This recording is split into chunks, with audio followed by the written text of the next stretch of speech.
slide saya tak bergerak, let me know. Alright, first objective is identify the goal of the firm. Alright, the second, understand the basic principle of finance, their importance and the importance of ethics and trust. Alright, and then describe the role of finance in business. Ini as a basic dulu, as a foundation of financial management. Alright, apart from that, we will learn on the distinguish between the different legal form of business organization. Alright, also explain what has led to the era of the multinational corporation. Okay, this is all about that you should know or learn for this chapter 1. So at the end of this chapter 1, you should be able to identify the goal, okay, goal of the firm. You should able to differentiate between the form of business organization. Okay. Apart from that, this is related with the how you react. Okay. If you appoint as a finance manager. Alright. So that this is the learning objective for this chapter 1. Alright. We go to the first objective that focus on the goal of the firm. Alright. Every firm have their own goal. Okay, the goal of the firm is to create value for the firm owner, that is its shareholders. Alright, what is the owners of the firm? Okay, owners of the firm is its shareholders. So if you involve in the one company in terms of you buy their share, you buy their stock, so that you can classify as their shareholders, one of their shareholders. Alright. Thus, the goal of the firm is to maximize shareholder wealth by maximizing the price of the existing common stock. This is the general goal of the firm. Right? To maximize the price of the existing common stock. Okay, why common stock is very important to the firm? Because, alright, dalam organisasi, bila satu-satu firma, dia buka firma, dia nak expand dia punya business for the long term, for the long time dan ke masa yang lebih panjang. So dia memerlukan some fund, dana daripada orang lain. So kalau sesuatu firma tu dia buka dana kepada third party, contoh maybe from financing from the bank, okay, from the orang biasa macam kita ni. So kalau kita berminat untuk melabur kepada satu-satu syarikat dengan kita buy dia share, so that dia akan dapat expand their business, and at the same time kita boleh jadi salah seorang daripada pemegang saham kepada company tersebut. Okay, bila sesuatu company ada dia punya pemegang saham, dia ada provide common stock kepada orang awam, so of course dia punya goal of course untuk maximize the price of the existing common stock. Why? Kerana bila dia punya common stock itu dapat capai satu tahap yang maksimum, it means that their company can survive for the long tempoh yang lebih panjang. Okay, dia akan jadi lebih panjang lah. Dia ada long term, dia ada short term. Sejauh mana dia boleh pergi in the term of short term, sejauh mana dia boleh survive in the long term. So itu kita akan lihat lah, dia lebih kepada, dia akan tengok kepada common stock. Right? Good financial decision will increase stock price and poor financial decision will lead to a decline in the stock price. So dia akan relate. Every company have their own goal, but the main goal is maximizing the price of the existing common stock. Kalau satu pengurusan satu company yang bagus, dia akan mampu uruskan kewangan dia dalam konteks dia mampu tingkatkan nilai ataupun harga stok dia, harga saham.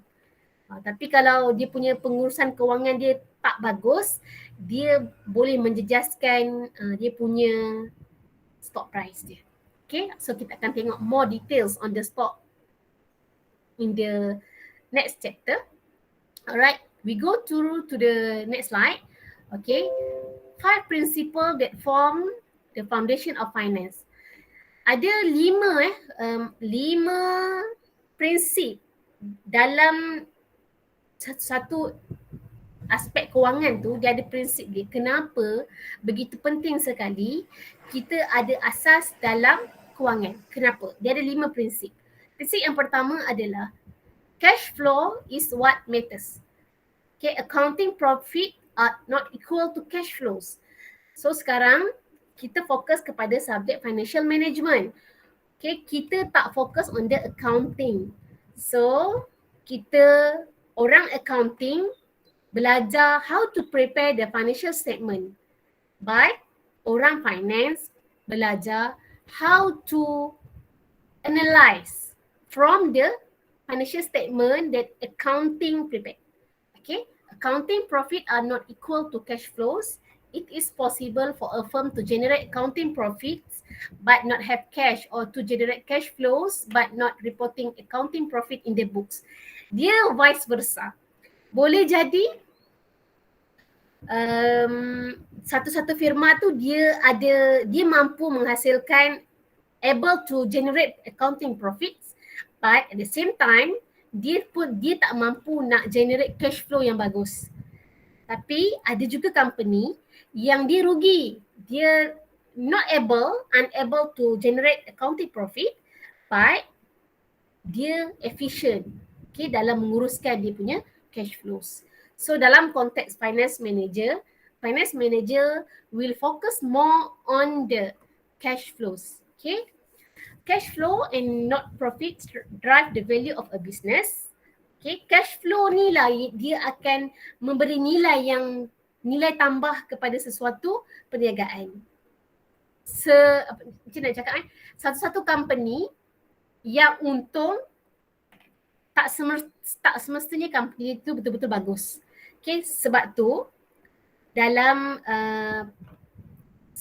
kalau anda dilantik sebagai finance manager kan, seperti mana yang group assignment anda punya task.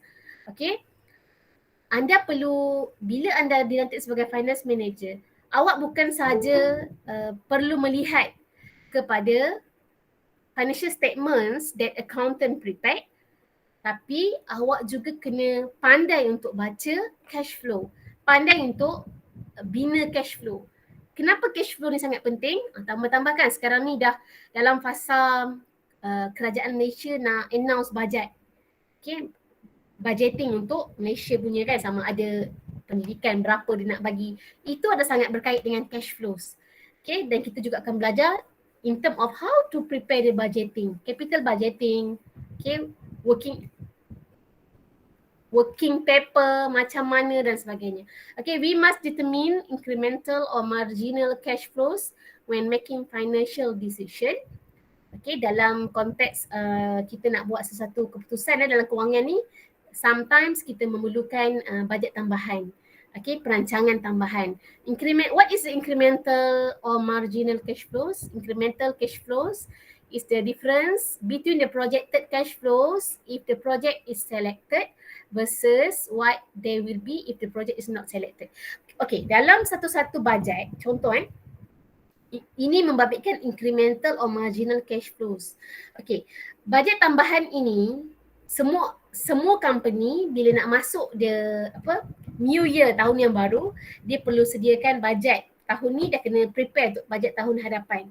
Alright.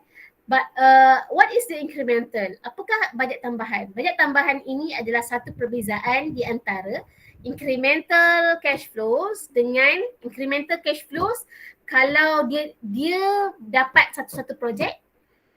Lagi satu bajet kalau dia tak dapat projek tersebut. Kenapa perlu ada bajet tambahan? Kerana biasanya sesuatu company ni dia ada projek yang dikejar, projek yang dia aim untuk dapat. So bila dia nak aim satu-satu projek tu, of course bila dia nak aim tu dia kena buat budgeted. Mampu tak company dia nak survive kalau dia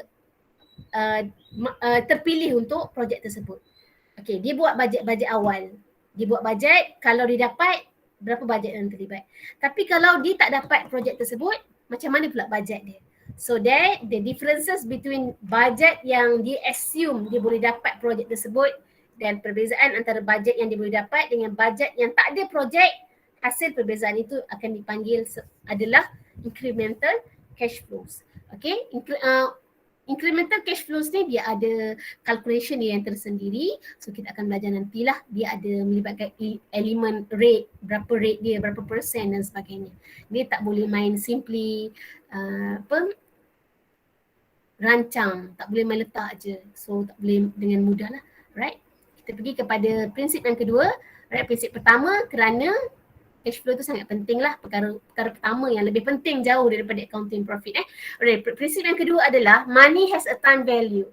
Kenapa kita perlu tahu sedikit asas kepada kewangan? Kerana money has a time value. Okay, dia ada nilai dia. Duit orang kata money, kewangan ini, sumber kewangan tunai, cash and so on, dia ada nilai dia. Maybe macam mana yang anda tahu kan, mata wang kita ada nilai dia. Sometimes dia decrease, sometimes dia increase. Dia ikut kepada situasi dunia punya ekonomi. So a dollar received today, it worth more than a dollar received in the future. Okay, RM1 contoh, RM1 yang kita dapat hari ni, maybe dia punya nilai dia berbeza pada masa yang akan datang. Berbeza tu sama ada lebih tinggi ataupun lebih rendah. So it depends. Since we can earn interest on money received today, it is better to receive money sooner rather than later. Alright? Sebab tu orang kata, kalau kita contoh kalau membabitkan mata wang kan, mata wang ni dia berubah-ubah. Contohnya kalau ada ketika ekonomi Malaysia cantik tapi ekonomi pasaran dunia tak cantik. So dia nilai, dia bagi value kepada kita punya mata wang itu rendah.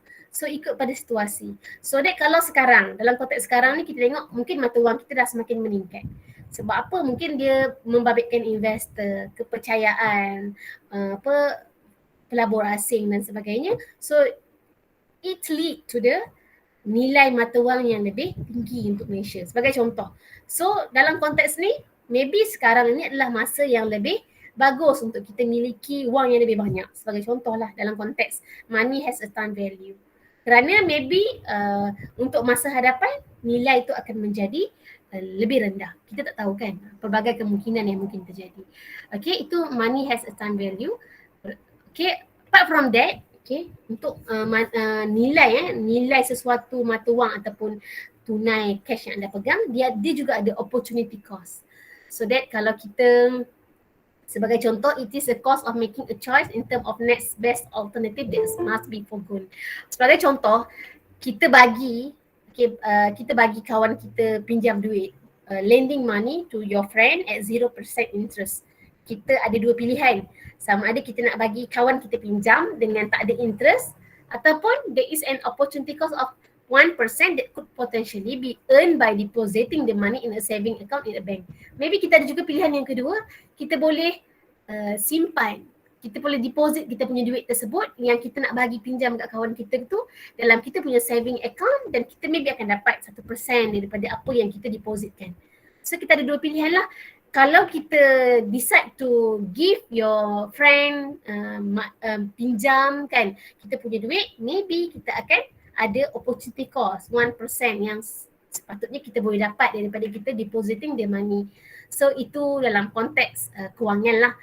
Tapi kalau dalam konteks maybe kan kawan kita tengah susah, kita nak pinjam, kita nak bagi kawan kita pinjam dengan tak ada 0% interest, ataupun kita nak simpan dalam bank.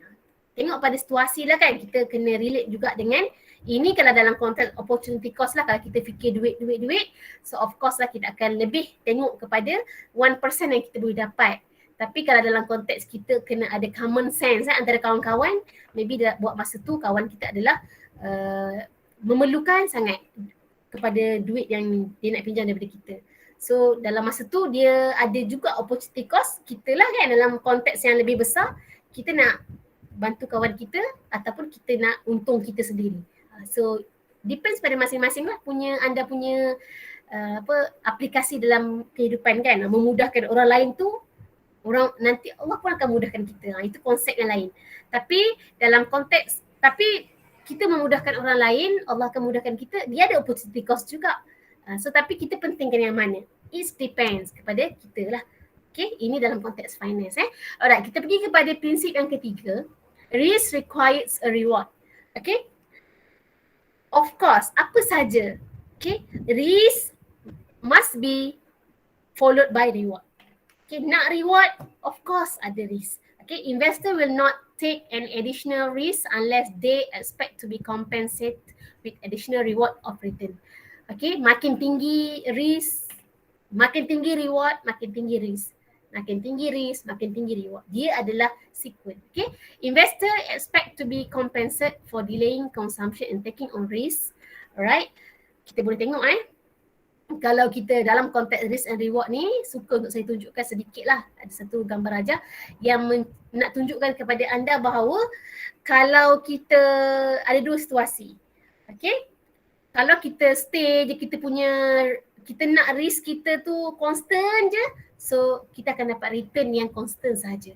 Tapi kalau kita risk kita sanggup daripada satu risiko, contoh kita melabur 1,000, maybe kita akan dapat return yang kita melabur 1,000, risiko kita pun sikit. Tapi lama-lama bila kita go through, kita sampai ke tahap yang paling tinggi, kita mungkin melabur 100,000, so kita punya risiko juga akan jauh lebih tinggi. So dia sesuai. Return kita akan tinggi, risk kita juga akan tinggi. So maybe kalau kita melabur banyak kan, maybe masa tu market maybe tak okay, so dia berisiko untuk kita rugi. So tapi kalau kita melabur banyak, masa tu market okay, so kita berisiko untuk untung. So dia ada dua. Okay, kita pergi kepada prinsipal yang keempat, which is market price are generally right. Okay, harga pasaran selalunya secara umumnya betul lah. Okay, and in an efficient market, the market price of all traded asset such as stock and bonds fully reflect all available information at any instant in time. Sebagai contoh, okay, pasaran keadaan, macam mana anda nak tahu sama ada ekonomi kita, kadang-kadang kita bukanlah orang yang involved dalam dunia saham. So kita tak tahu sangat macam mana pergerakan apa keadaan ekonomi sekarang kan. Tapi okay, dalam satu pasaran,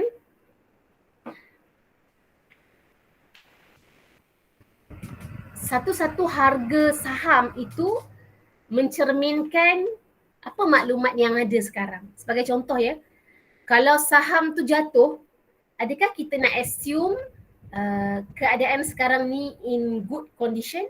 Of course tidak. Okay, maksudnya apa? Sesuatu pasaran saham itu jatuh ataupun naik, dia memberi gambaran kepada macam mana pasaran ekonomi kita sekarang. Sebagai contoh lah kan, sekejap lagi mungkin saya boleh tunjuk kepada anda Bursa Malaysia, macam mana pasaran Malaysia terjadi dalam live market, macam mana. Kita boleh tengok sekarang ni pasaran ekonomi okey ke tak okey. Kita boleh tahu every day. Dan semua orang boleh tengok di hujung jari sahaja. Okay. The stock price are a useful indicators of the value of the firm. Seperti mana yang saya kongsi tadi, semua firma ni matlamat utama dia of course untuk maximize the price of common stock. So that the stock price are a useful indicators of the value of the firm. Sangat memberi nilai. Okay, price changes reflect change in expected future cash flows. Okay, kenapa dia sangat berharga? Kenapa nilai pasar common stock is very important? Because perubahan harga itu akan memberi reflect kepada expected future cash flows. Okay, untuk future cash flows kita tak boleh cakap dia tu satu benda yang tetap, tidak, tapi kita target saja, expected. Kita anggarkan saja. Buat masa sekarang kita cuma boleh anggarkan apa yang akan jadi kepada cash flows pada masa hadapan. Okay, good decision will tend to increase in stock price and vice versa. Okay, kalau kita buat satu-satu keputusan yang bagus, sebagai contoh, what are the example of good decision will tend to increase in stock price and vice versa. Sebagai contoh sekarang, kalau kita buat keputusan untuk melabur dalam satu-satu projek, okay, kalau betul-betul kita dah kaji sebelum kita buat keputusan tu, kita dah buat kita dah buat rujukan, dah buat bacaan, dah tengok company punya financial statement, dah buat consolidate, dah buat cash flows, kita rasa bagus untuk company involve into the project. So kalau betul-betul kita dah buat kajian dan memang keputusan kita itu tepat, maka projek tersebut akan mampu membawa keuntungan kepada syarikat, sekaligus yang paling penting dia mampu meningkatkan price of the common stock, okay, untuk company tersebut. Alright, seterusnya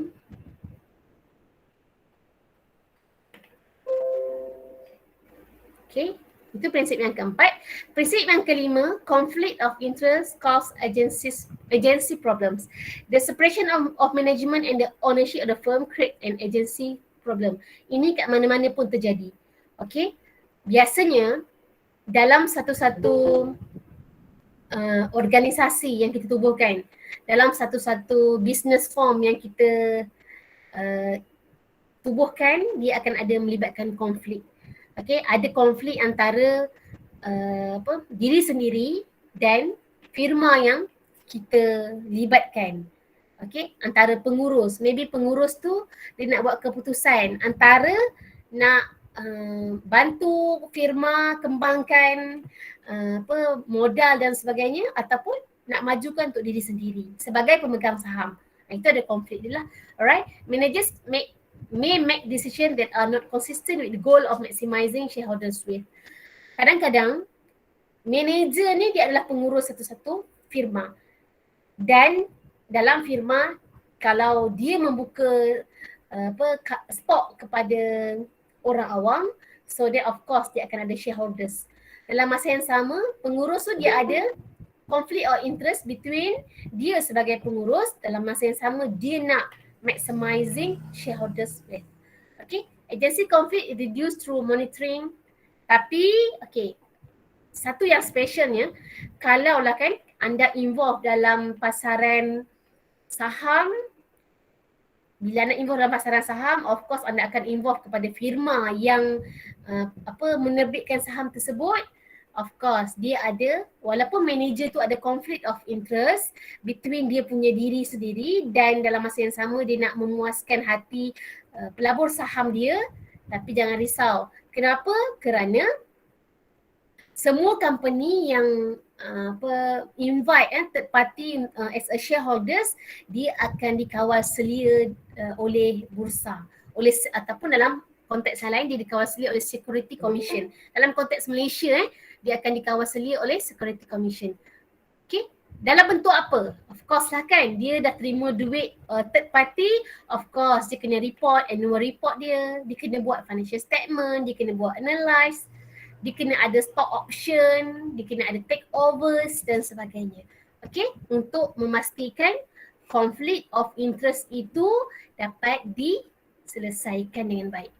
Okay, so sebab itulah kan kadang-kadang kalau anda kita terfikir, kenapa sejak kebelakangan ni saya sebagai orang accountant, sebagai orang accounting kan, yang pernah duduk dalam posisi accountant nak siasat siapa yang ambil duit syarikat, yang mampu untuk baca benda-benda macam ni, pertama sekali orang accountant, and second adalah orang yang mahir dalam bidang finance. So biasanya dia orang akan bekerjasama lah untuk trace siapa yang terlibat dengan rasuah. Sebab tu sekarang sangat mudah untuk kerajaan trace kan, sebab kita ada pakar-pakar dalam bidang yang profesional lah, accountant, finance manager dan sebagainya. Alright, seterusnya we go to the discussion. This is the global financial crisis.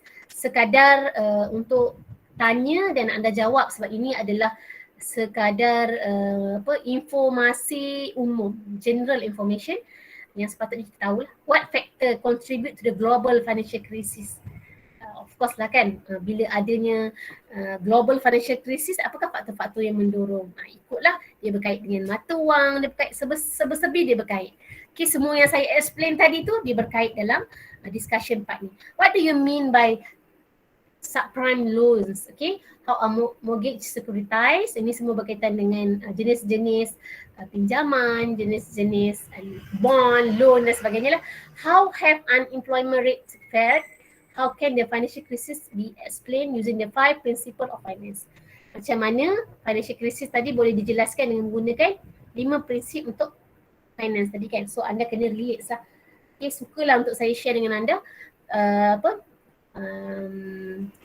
course ini more on practical and sangat banyak juga berkaitan dengan kemahiran berfikir anda. Anda ada certain point. Contoh, what is the goal of the organisation? What are the 5 principle of finance? So daripada benda-benda yang anda belajar tu, anda kena belajar untuk olah how to answer the question relates with the current situation. Alright, so untuk this courses lah. So hari ni saya nak bagi overview je dulu. Saya takut kalau anda rasa sangat berat untuk anda bawa sebab rata-ratanya anda ambil subjek ini as elective, okay, elective subject. So kalau anda rasa subjek ini begitu berat untuk anda, so anda mungkin boleh fikir 2 kali lah supaya tidak terbeban. Okay, sebab tu kalau ada orang tanya kat saya, doktor susah ke benda ni, kos ni kos baru. Okay, masa zaman saya belajar dulu pun saya ambil kos ni. Okay, dan alhamdulillah boleh score lah sebab benda baru kan. So kita kena ada satu mentality dalam fikiran anda tu, anda suka untuk belajar. So benda tu akan jadi smooth lah. So kalau lepas anda belajar topik 1 ni anda rasa susahnya, so dia akan jadi sedikit sukar. Okay, so masing-masing boleh nilai kemampuan masing-masing. Saya tak suruh anda drop pula so depends kepada anda lah nak go through. Tapi saya, okay, untuk my part saya akan try do the best untuk chapter 1 kalau anda dah tengok. Kalau ikutkan memanglah banyak sangat nota-nota yang anda kena cari bahan bacaan sendiri sebagai tambahan. Tapi saya banyak yang saya dah carikan, saya dah share link dan saya dah sharekan di MyGuru.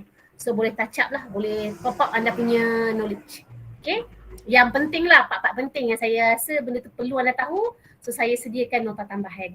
Okay, kita go through to the next slide. Habis goal of the firm. Habis juga 5 prinsip asas kenapa kita perlu tahu berkaitan dengan asas lah sedikit tentang kewangan. Alright, kita go through to the ethics and trust in business. Ethical behavior is doing the right thing. Itu yang kita faham berkaitan dengan what is the ethic kan. But what is the right thing? Kadang-kadang maybe untuk kita rasa dia tak beretika. Untuk orang lain maybe beretika kan. Contohlah dalam dunia kita punya real life, sometimes kita yes, soon ada any question? And Doctor, my friend want to join the meeting. Yes? Please agree him. I can hear you.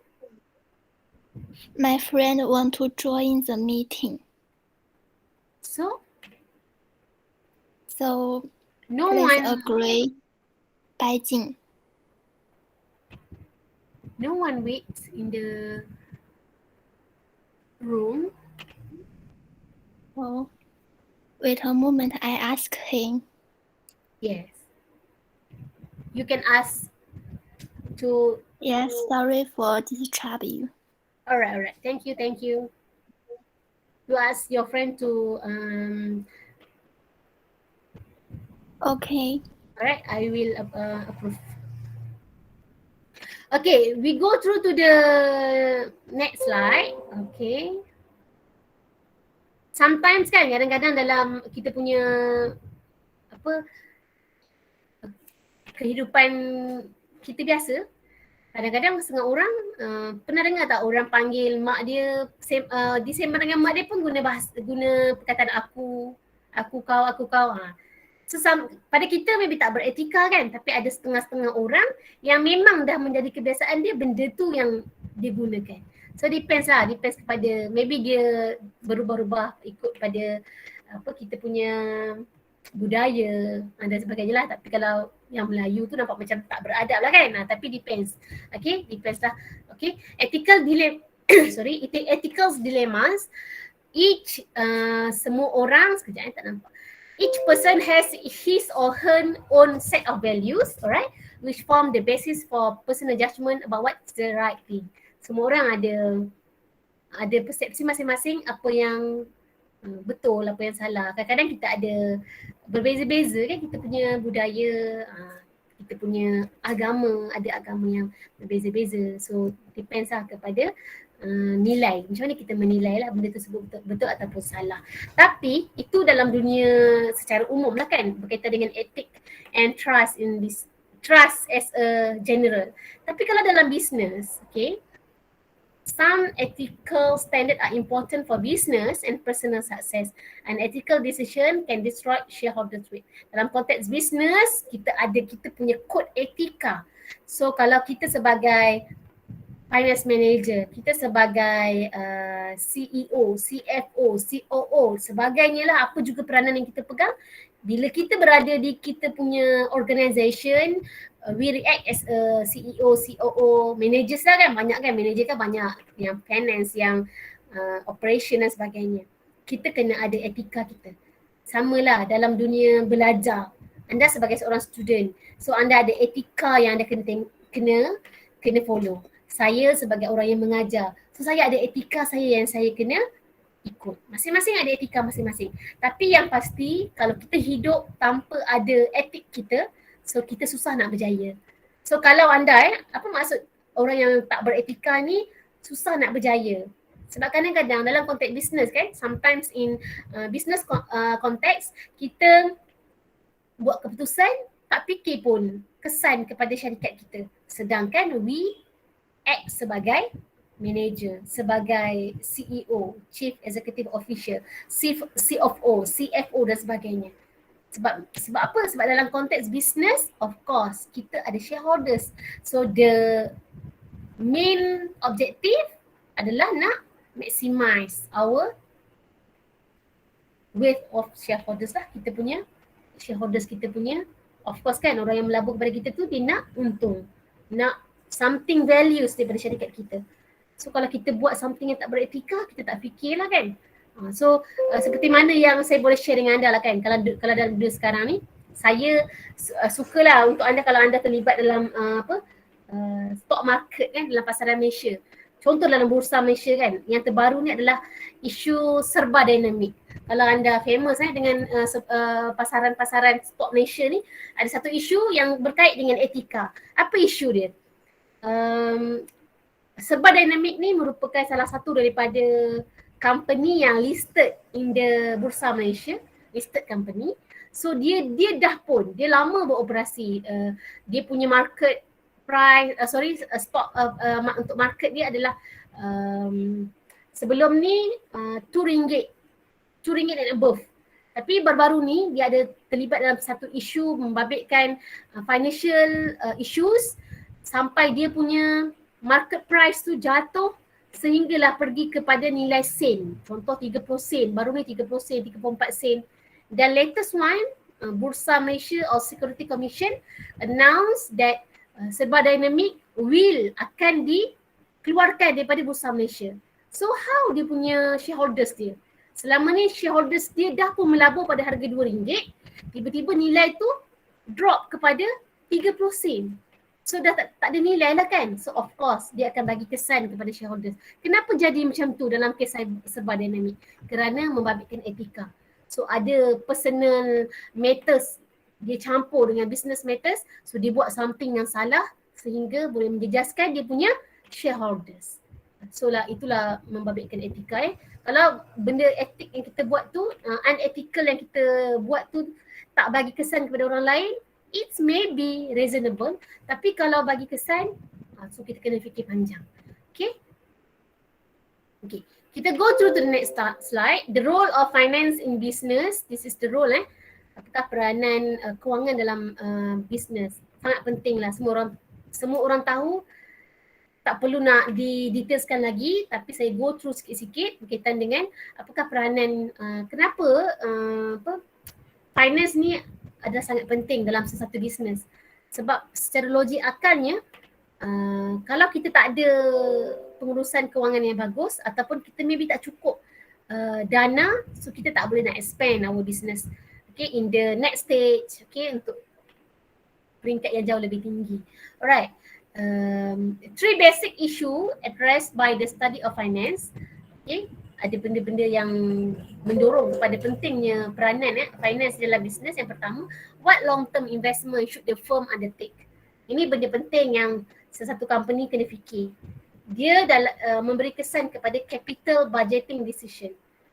Okay, sebab semua company, sebagai contoh kan, anda simpan wang, deposit your money in the bank Islam ke, RHB, Alfin Bank, apa saja bank. So bank pula have to decide what is the long term investment that they should undertake in order to give dia, kita dah tak duit kan, so kita adalah shareholders, so dia shareholders wealth, apakah dia nak bagi. So dia kena fikir apakah investment yang bagus untuk dia punya pemegang saham. Okay, sebab tu finance, ada peranan finance dalam bisnes ni lah. Okay, how should the firm raise money to fund this investment? Tadi dah decide what long term investment should the firm undertake. Dah decide which one long term investment kita nak involve. So kita kena decide pula dekat mana kita nak dapatkan duit untuk kita libatkan diri dalam pelaburan tersebut. It's relate with the capital structure decision. Itu yang kedua. So lepas dah kita buat budgeting, nak invest dekat mana, kita cari duit, macam mana nak dapat duit untuk kita invest. And so yang ketiga, how to manage cash flow arising from day to day operation. Macam mana kita nak urus kita punya pergerakan duit keluar masuk tu daripada sehari ke sehari, bagi memastikan kita mampu capai our goal of our firm. Right? So this is the role of the business, finance in business. Okay, apart from that, knowledge of financial tools is relevant for decision making in all areas of business. Okay, be it marketing, production, etc. And also in managing personal finance. Okay, bila cakap tentang financial tools, dia ada banyak. Kita perlu ada pengetahuan dalam nak kita punya pengurusan alat-alat yang membabitkan kepada kewangan kita. Sebagai contoh, how to analyze, how to do asset analyze, how to do long term analyze. Kita punya analyze, itu ada tools dia lah. Saya ada buat sertakan nota tambahan on the types of financial tools yang pelbagai sangat. Okay, ada apart from that kita akan belajar dalam chapter-chapter yang seterusnya. Tapi secara umum anda perlu tahulah what is the financial tools yang kita boleh praktiskan. Okay, maybe ada soalan-soalan umum lah membabitkan list the financial tools that relevant in Malaysia and so on. Okay, decision involve an element of time and uncertainty. Financial tool that help adjust for time and risk. Okay, kita ada pelbagai financial tools so that kita boleh sesuaikan dengan kita punya keadaan bisnes kita lah. Decision taken in business should be financially viable. Financial tools help determine the financial viability of decision. Sebagai contoh, dengan kita punya apa financial tools yang kita gunakan itu, dia akan memberi kesan kepada keputusan-keputusan yang kita buat. So kena tengoklah, kalau kita guna tools yang membabitkan analisis dia yang relate kepada aset, so keputusan kita itu kena relate dengan hasil keputusan yang kita dapatlah daripada tools yang kita gunakan. Okay. Alright, this is the how the finance area fits into a firm. Ini adalah biasanya lah kita punya apa orang kata chart organisation of a firm. First, of course, we have board of directors, and then followed by CEO, okay, chief executive officer.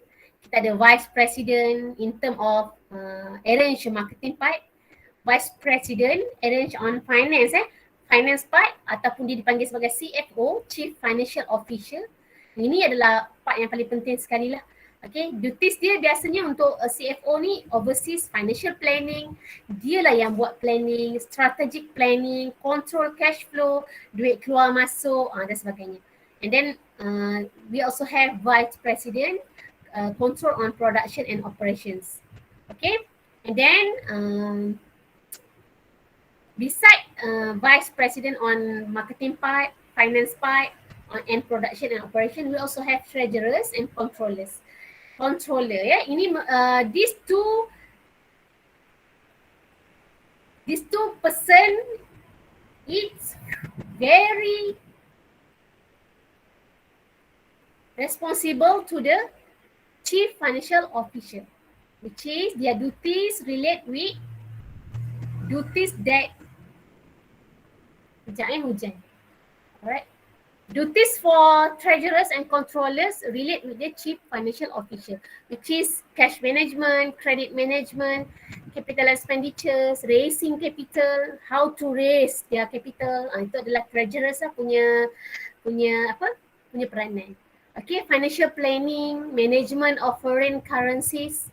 Controllers pula duties dia tax, membabitkan cukai. Semua company all company have to pay their tax, kan? Financial statement, cost accounting, data processing. This is the overall lah for one firm, dia punya organisation part. Okay. The legal form of business organization. This is the type of business organization. Okay. As a general, we have 4 business form, which is sole proprietorship, milikan tunggal, partnership, perkongsian, corporation. Corporation ni biasanya syarikat berhad lah, ataupun dia more on lebih daripada 2 orang. Dia ada had dia. Okay, partnership ni 2 ke 20 orang, tapi corporation ni dia lebih daripada, biasanya 50 dan lebih lah. Dan kita ada hybrid. Hybrid ni divide by 2, which is S part. So kita akan go through what is the S part. And kita ada LLC, kan? LLC ni adalah limited liability company. Alright.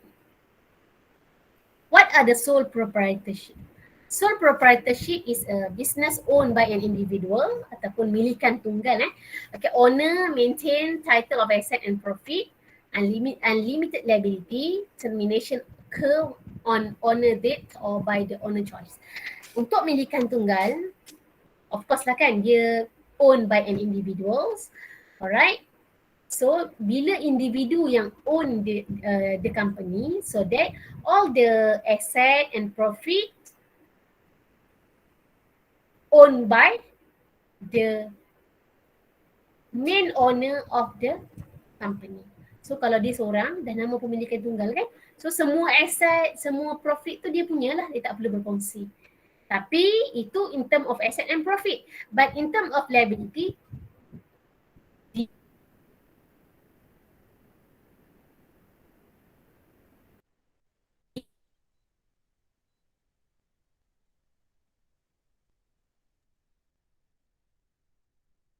dia ada unlimited liability. What is the meaning of limited liability? Maksudnya,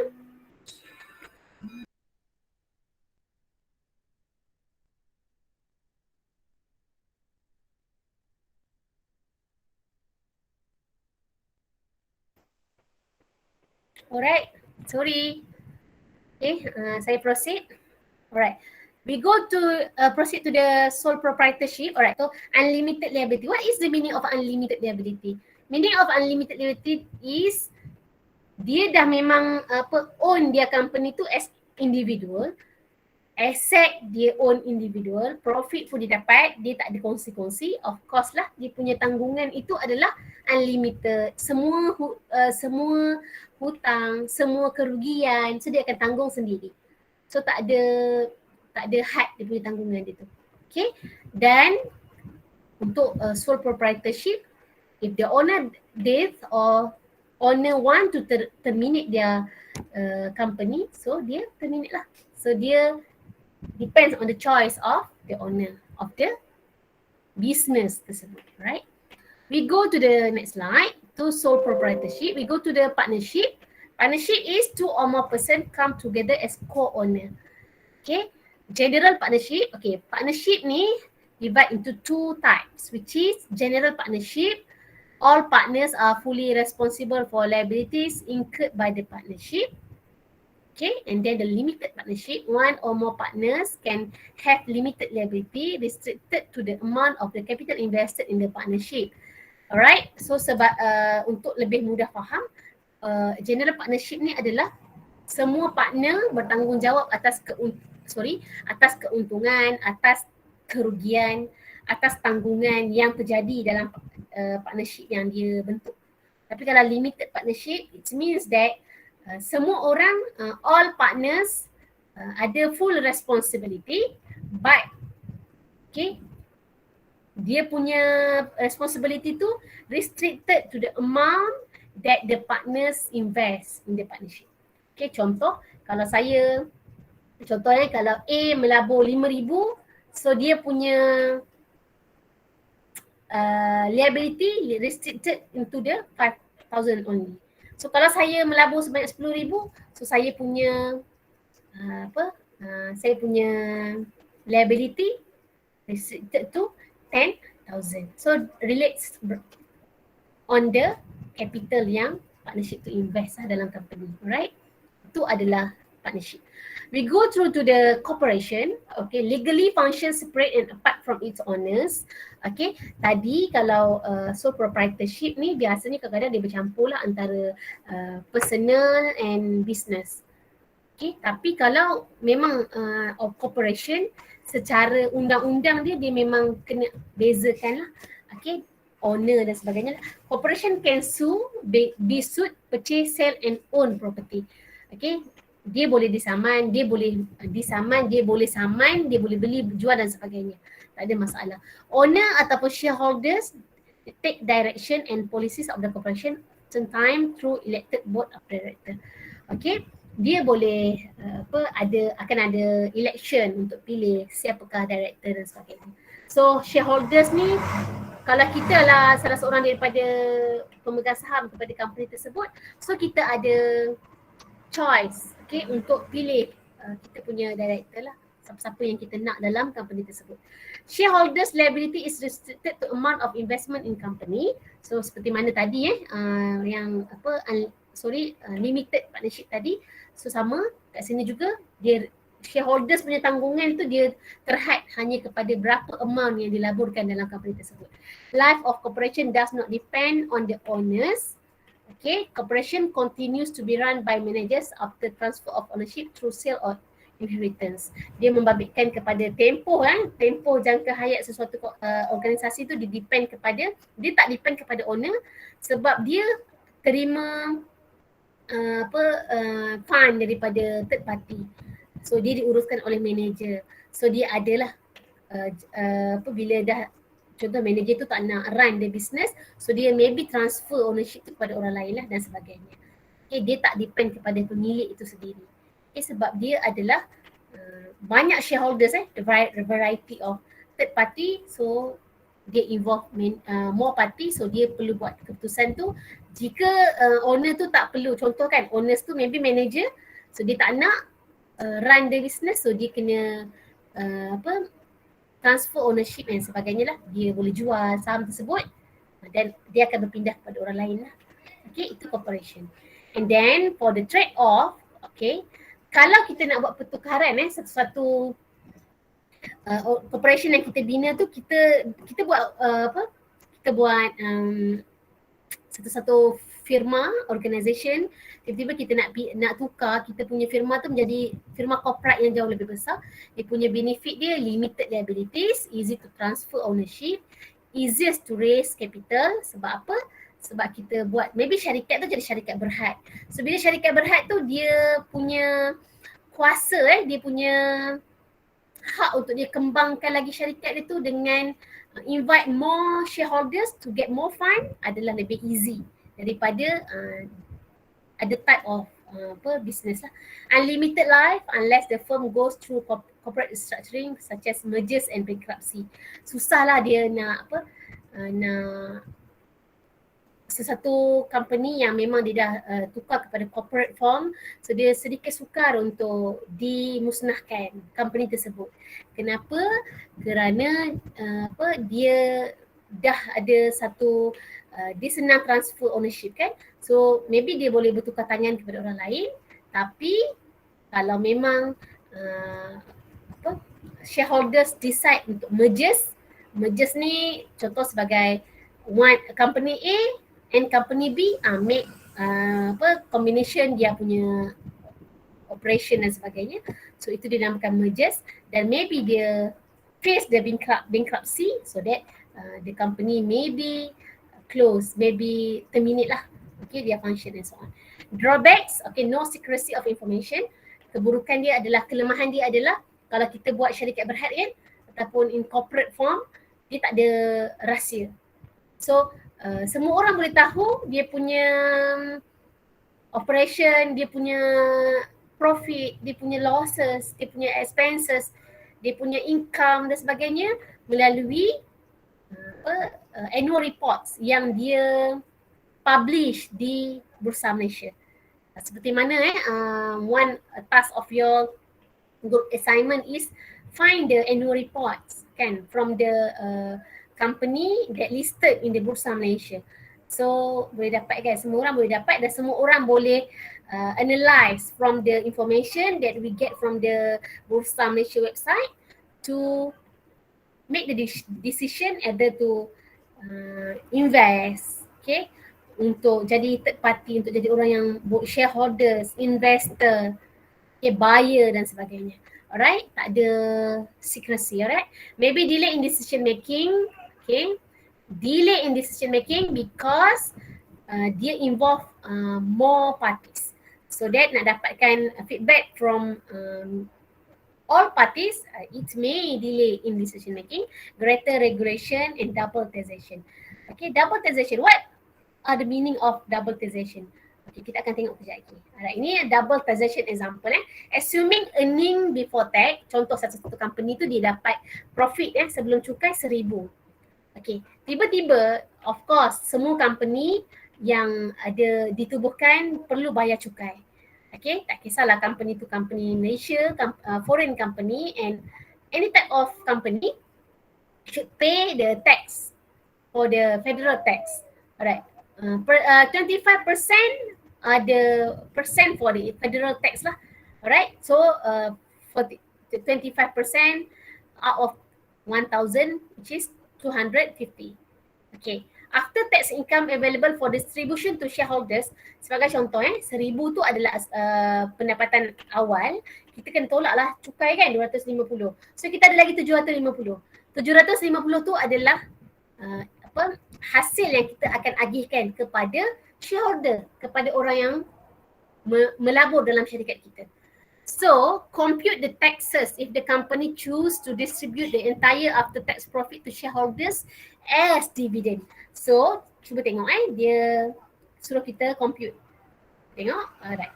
If corporation distribute profit as dividend to shareholders, shareholders will be taxed again. So, this is the meaning of double taxation. Tadi at the first place company dah bayar dah cukai in term of federal taxation. So that bila bagi pula kepada shareholders, dia dapat 750 tadi kan. So dia bagi pula kepada shareholders sebagai shareholder, kalau shareholder tu terima dividen, dia kena bayar cukai daripada dividen yang dia dapat. Okay, so that this is a double taxation. Assuming dividend are tax, contoh dividen untuk setiap cukai yang perlu dikenakan kepada setiap dividen yang diterima adalah 15%. So that 15% out of 750 equal to 11250. So how much the total tax? So total tax for at the first place from the federal tax is 250 plus 11250 equal to 39250. Okay, itu dimaksudkan sebagai double taxation lah. Okay, kalau anda dah pernah ambil subject taxation ni tak ada masalah lah. Ini sekadar as a knowledge how to understand what is the double taxation. Okay, the last types or the last form of business which is hybrid organization. Hybrid organization consists of two type of business, which is S corporation and limited liability companies. What is the S-type corporation? S-type corporation is Apa kelebihan dia? Limited liability, taxes as partnership, no double taxation like corporation Okay, walaupun dia hybrid organisation tapi dia tak dikenakan double taxation. Kenapa? Kerana dia diberi cukai tax as a partnership. Okay, partnership so dia tak perlu bayar federal tax. Alright, what are the limitation of the S-type corporation? Owners must be people, so cannot be used for a joint venture because two corporation. So that S-type corporation ini pemilik itu dia maksudnya dia tak boleh buat lah untuk joint venture antara dua company kerana dia ada limitation dia adalah sebab tadi dia punya kelebihan dia dah limited liabilities kan, tanggungan dia terhad. So dia tak boleh nak join sebab dia ada dia punya nature dia adalah sebagai partnership. So partnership ni dia punya tanggungan dia depends on the berapa banyak yang anda invest as a capital into the partnership. Okay, as a partner lah. Okay, so that this is the S corporation. Okay, this slide is on the limited liability company LLC. Same like as corporation. Benefits is limited liability, also tax like a partnership, but for the limitation qualification vary from state to state. Okay, untuk hybrid organisation ini dia depends lah kepada tengok tempat. Sama ada kita punya negara, kita punya negeri berbeza-beza. Dia ada dia punya had limit dia dan dia ada dia punya undang-undang dia. Cannot appear like a corporation, otherwise it will be taxes like one.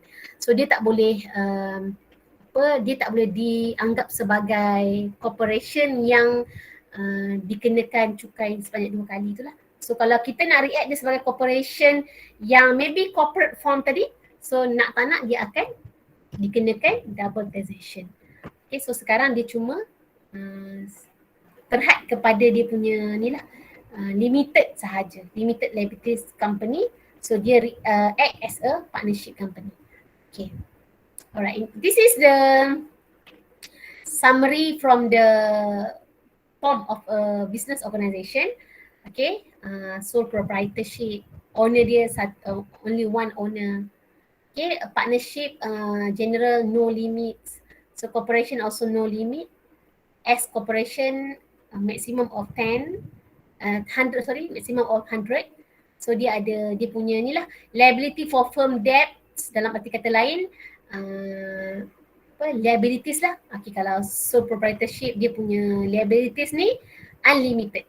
Okay, unlimited liability sebab dia dah tak ada partners kan, so the only one that manage the business or the firm, so that all the debts will cover individually. Alright, change in ownership, dissolve the firm, yes, alright. Taxation personal, so ada yang tax personal, kalau partnership pun personal, tapi kalau type of corporation dia ada 2 type Okay, boleh tengoklah secara summarize daripada apa yang saya dah explain tadi. Okay, this is the finance and the multinational firm, the new role. Ini adalah sekadar general information for me and for you about the multinational firm. Alright, finance and the multinational firm, the new role. Coca-Cola, among other companies, receive significant profit from overseas sales. Okay, ini adalah sekadar informasi sahajalah. US firms are looking to international expansion to discover profits. Okay, in addition to US firms going abroad, we have also witnessed many foreign firms making their mark in the US. Okay, for example, domination of auto industry by Toyota, Honda, Nissan and BMW. Sometimes doing the business only in Malaysia cannot expand our company.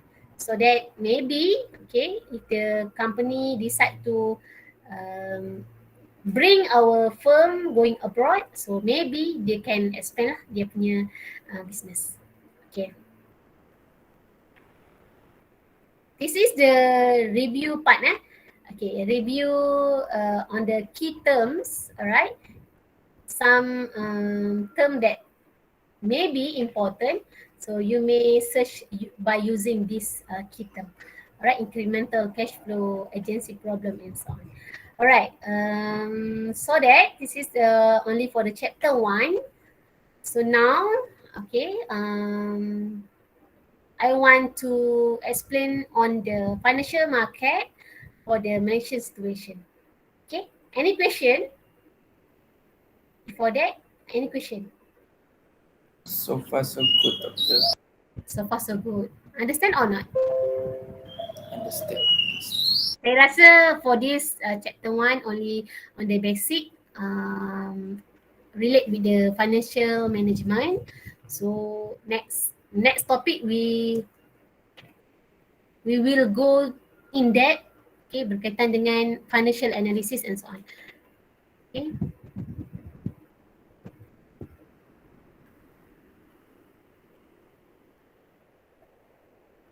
Okay, any question? No. Okay. A little bit on the stock market and stock exchange in Malaysia. So, sekejap saya share.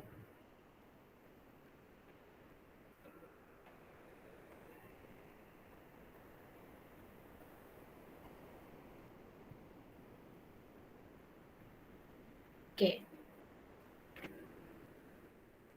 Harap-harap boleh nampak lah ya. Can you see my slide? Yes, doctor. Alright, thank you. Okay.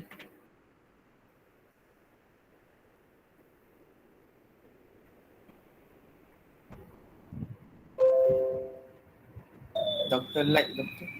Okay, sekejap. Sekejap. Okay.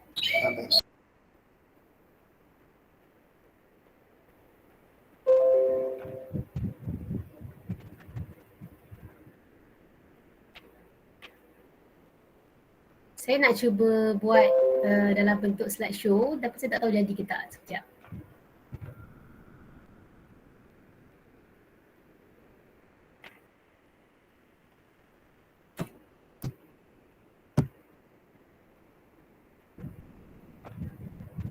Okay. Hopefully you can see. Alright, a little bit on the stock market and stock exchange in Malaysia. What are the Malaysian stock market? Alright, kalau tanya so on the what are the stock Malaysia stock market? So saya ada masukkan link dalam bab 1 untuk anda explore. So kita pergi sama-sama. Okay, Malaysia stock market ni, okay, sekejap. Malaysia stock market and stock exchange in Malaysia is interrelated. What are the stock exchange in Malaysia? Stock exchange in Malaysia is Bursa Malaysia. Bursa Malaysia is the stock exchange of Malaysia. It's based in Kuala Lumpur. So kita ada stock exchange kita yang tersendiri which is Bursa Malaysia. And previously known as the Kuala Lumpur Stock Exchange, KLSE. Alright, it provides a full integration of transaction, offering a wide range of currency exchange and related service including trading, settlement, clearing and saving service. Alright, ini adalah what are the stock exchange in Malaysia. So kalau orang tanya dekat anda, apakah our stock exchange? So sepatutnya anda tahulah. Okay, our stock exchange is Bursa Malaysia, also known as KLSI. Okay, KLSI. Okay, what are the Malaysian stock market? Alright, saya kena stop sharing sebab saya nak buat link. Nanti saya sharekan ni .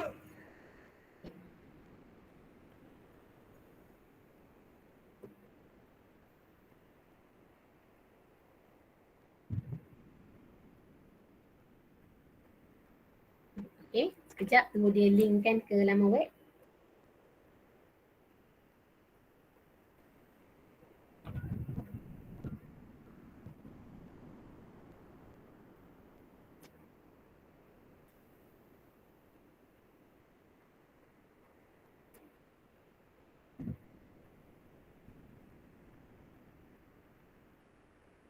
Okay, sebelum sementara dia nak linkkan tu, lambat. Okay, saya tunjukkan kepada anda satu set.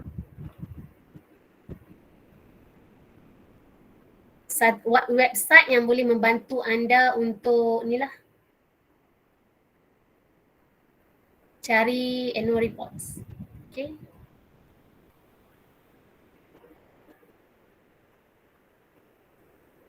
Okay. This are the website of Bursa Malaysia. Okay. Yang anda boleh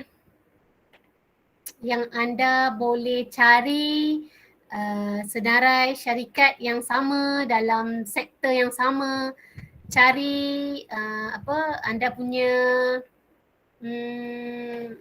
sorry sekejap okay, ini adalah kita punya market. Okay, ada securities market, derivative market, Islamic market, Labuan International Financial Exchange. Okay, ni kita punya produk, ada equities, ada bond. Okay, kita boleh tengok kita punya company-company yang anda nak cari. So, boleh search kat sini lah. Okay, dia punya annual reports boleh dapatkan daripada sini. Okay, market information. Okay, boleh tengok lah, boleh search. Company announcement, so boleh pergi kepada company itu sendiri. Okay, sekarang contoh kan, bila anda dah explore sini, okay, saya nak tunjuk, sekejap lagi saya akan tunjuk pasaran live. Saya akan tunjuk satu pasaran saham. Sekejap tau.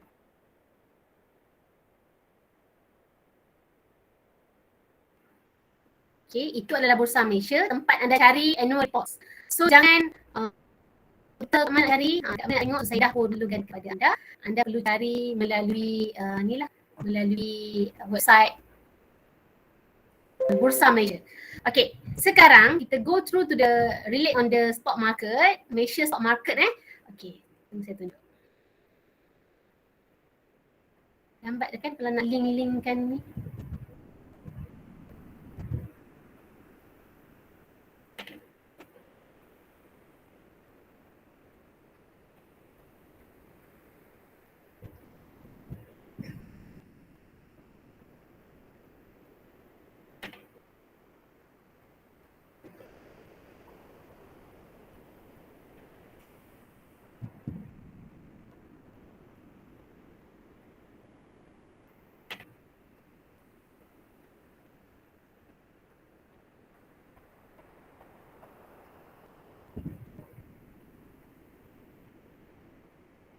Sekejap. Sorry, tak boleh nak link lah. Sekejap. Wait for a while. Saya cuba lagi sekali.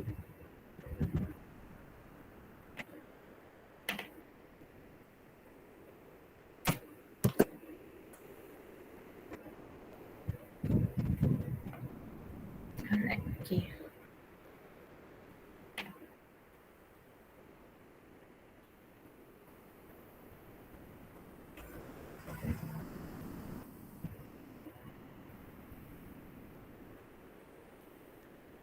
Okay, harap anda boleh nampak lah ya. Okay, Malaysia Stock Market, okay, FBM KLCI, okay, dia kalau ikutkan kepada yang kita belajar sebelum ni, dia kata kita punya stock exchange adalah KLSE Okay, ini adalah relate dengan Malaysia Stock Market. Okay, untuk Malaysia Stock Market, cuba anda tengok dekat apa yang saya kongsikan dengan anda. Okay, dekat sebelah kanan ni, cuba tengok sebelah kanan ni. Okay, sebelah kanan ni adalah, inilah bila anda buka Malaysia Stock Market ni, dia akan tunjuk pasaran ni. Nampak tak ni? Chart yang warna biru ni, sorry tak bergerak sekejap. Ini yang warna biru ni. Okay, chart yang warna biru ni adalah kita punya FBM KLCI, Malaysia Stock Market punya bacaan sekarang. Kalau ikutkan sekarang ni, okay, bacaan ni adalah 1586. Okay, alright, 1586. Itu adalah berkaitan dengan Malaysia Stock Market lah. So, ini adalah secara umum berkaitan dengan kalau anda berminat untuk involve dalam pasaran saham Malaysia. Okay, ini adalah dia punya pasaran dia lah. So, saya tunjuk kepada anda. Saya stop presenting sekejap.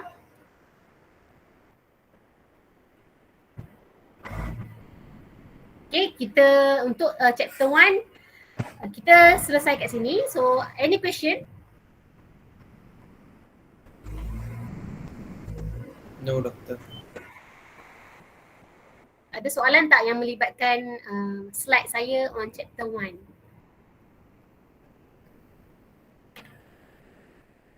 Tak ada? Ada dengan saya ke semua ni? Ada, doktor. Doktor. Okay. Saya tak kisah sangat lah kan. Sekarang ni saya yang explain kepada awak kan. Next class saya nak buat quiz so anda kena ready lah. So anda diam tak respon pun. Harap-harap anda faham lah untuk anda jawab quiz for this chapter which is on the next class. Alright, so make sure you ready lah. Okay.